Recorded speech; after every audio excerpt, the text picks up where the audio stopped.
Jeremy Clarkson has just stepped into one of the UK's most combustible political stories, and he's doing it in the most Clarkson way possible.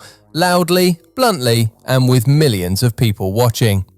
As farmer protests build momentum and tractor convoys grab headlines, Clarkson is siding with the farmers, putting Prime Minister Keir Starmer under fresh pressure to respond. Supporters say the protests are about survival, critics say they're about disruption, but when a group as symbolically powerful as farmers takes to the streets and a celebrity amplifies their message, the story stops being rural and becomes national, fast. Across parts of the UK, demonstrations have drawn attention to the strain farmers say they're under. They argue that rising costs, unpredictable markets, and complicated rules are squeezing them from every direction. Many insist they don't want drama, they want workable conditions to keep producing food and keeping their businesses alive. And that's why the public pays attention. Farming isn't just another sector, it's food security, supply chains, land stewardship, and a sense of national self-reliance.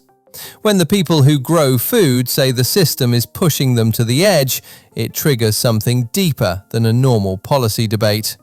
Even people who've never visited a farm understand what happens when essentials become unstable. That's where Clarkson enters the frame, not as a politician, not as a policy expert, but as a celebrity with a massive platform and a reputation for saying what others won't. To his supporters, he's giving farmers a megaphone. To his critics, he's turning a complex issue into entertainment. Either way, attention is power, and Clarkson knows how to generate it. So here's the central conflict. Starmer's government needs to look calm, competent, and in control.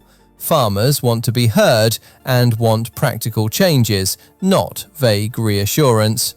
And Clarkson's involvement raises the stakes because it shifts the fight from technical details to something more emotional, who the public believes and who they feel represents real life in Britain. This is exactly why the story is trending. It's not only about farming, it's about identity. Farmers are often seen as the backbone of the country, long hours, unpredictable weather, and thin margins. When that group says, "We can't keep going like this," it hits a nerve. Clarkson's support adds a new layer, celebrity validation. Millions of people who might normally scroll past a policy argument will stop when they see his name attached. And even if viewers don't agree with him, they'll watch, because conflict plus a famous face equals attention. The way Clarkson frames it, at least as supporters interpret it, is simple. Stop treating farmers like an afterthought. He paints them as people doing essential work, taking real risks, and getting punished for it. That framing matters because in a media fight, whoever controls the story often controls the moment. But for Starmer, the optics are a tightrope. If the government appears dismissive, protest can grow and sympathy can spread. If it appears to fold too quickly, opponents may call it weak. And if it tries to split the difference with broad messaging, it risks satisfying nobody. That's the political trap. Farmers want specifics, the government wants stability, the public wants reassurance. And Clarkson's involvement pushes the conversation toward emotion, toward a feeling that ordinary working people are being ignored by a distant political class. To be clear, not everyone sees the protest the same way. Some people look at tractor convoys and think disruption, delays, public inconvenience. Others look at the same images and think desperation, a last resort, a group that feels it has no other way to be heard. And that split is exactly where the battle is happening, inside public perception. Because once a protest becomes a perception war, facts alone don't decide the outcome. Narratives do. Are farmers being treated unfairly, or are they resisting necessary change? Is Clarkson speaking up for a struggling group, or is he inflaming tensions for clicks and headlines? Here's the midpoint twist. This story is becoming less about agriculture and more about trust. Do people trust the government to understand everyday pressure, costs, risk, and survival? Do they trust that policy decisions are grounded in reality, not just ideology? When trust is low, a celebrity voice can become a symbol, not because it's right, but because it feels relatable. Clarkson is uniquely positioned for that role. He's not polished, he's not careful, he doesn't sound like a briefing note, he sounds like a person who's annoyed, and that tone travels further online than calm explanations ever do.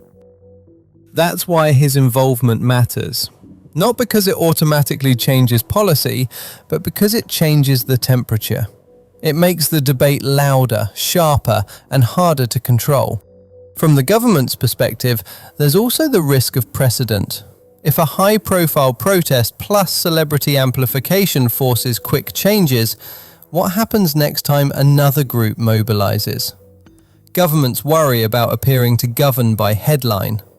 But from the farmers' perspective, they'd argue they've tried quieter routes already. Meetings, letters, consultations, none of it feels like it moves the needle. So they escalate. And when they escalate, they look for allies who can keep the spotlight on. That's where Clarkson becomes valuable. He can keep attention locked on the story long enough for pressure to build. And pressure is the one thing politics always responds to. So what happens now? Starmer has a few options, and none of them are perfect. He can take a firm stance and emphasize order, risking the impression that he's out of touch with rural realities. He can offer concessions, risking criticism that he's caving. Or he can respond with empathy and specifics, risking that it's seen as too little, too late. Meanwhile, Clarkson's stance gives farmers something they can't buy: a constant spotlight.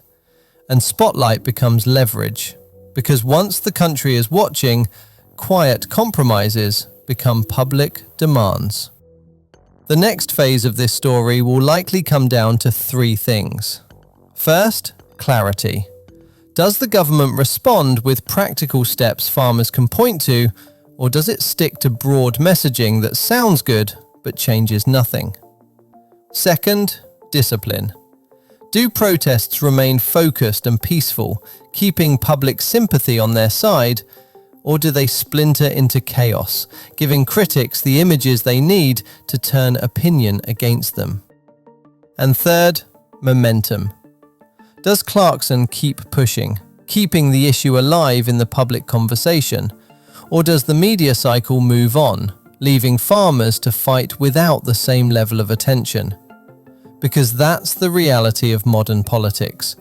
Attention is a currency, and it's always being spent somewhere else. Right now, the farmers have attention. Clarkson is helping to hold it, and Starmer is being forced to respond in a way that doesn't just address policy, but addresses perception. Whether you agree with Clarkson or not, this is the kind of story that can grow quickly. A protest, a celebrity, and a government trying to look steady while the public argues about what fair really means.